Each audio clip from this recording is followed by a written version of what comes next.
Assalamualaikum warahmatullahi wabarakatuh. Perkenalkan, nama saya Muhammad Adnan Fawaz dari D4TO 6A. Di sini saya akan mempresentasikan hasil tugas akhir dari mata kuliah Mesin Fashion.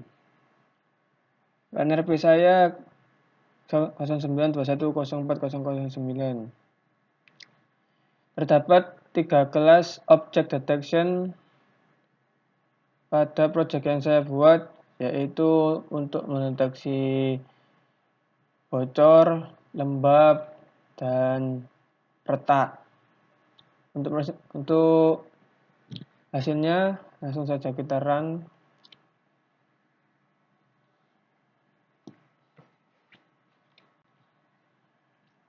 Untuk yang pertama yaitu bisa mendeteksi bocor.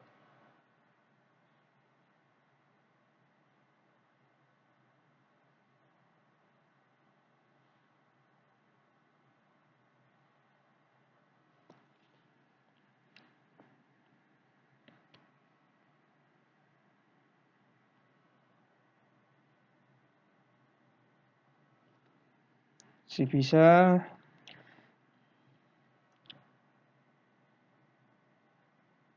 Oke. Yang kedua bisa mendeteksi retak pada tembok. Contoh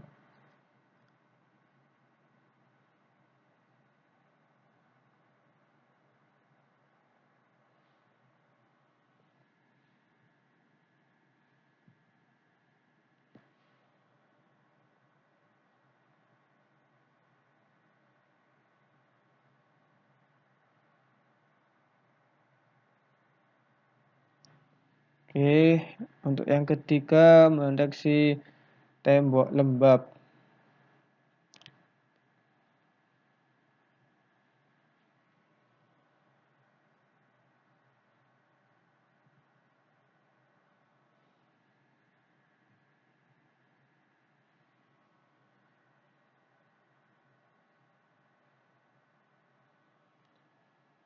Sekian video dan hasil proyek yang saya buat, kurang lebihnya terima kasih. Wassalamualaikum warahmatullahi wabarakatuh.